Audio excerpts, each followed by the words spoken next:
Hello, this is Ray from Ground Zero Home and Commercial Inspections. Now, a lot of times when you're at the hardware store, you're going to see tools or parts that they sell there. Doesn't necessarily mean that because they sell it, it's okay to use.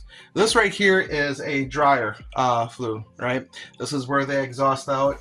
And apparently this goes into the kitchen area where it blows the exhaust during I'm assuming during the winter time to create some moisture in the home and to create that extra warm air. The problem with that is just because Home Depot, Menards, Fleet Farm, Lowe's, and they sell these types of things doesn't necessarily mean that it's appropriate.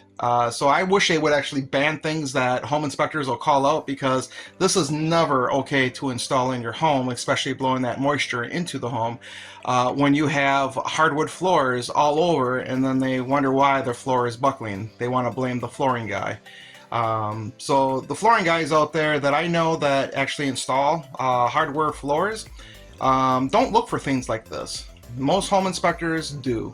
And the reason to have a home inspection is that when you see this, it's a simple fix. Just remove it and vent it outside where it's supposed to be. Thank you.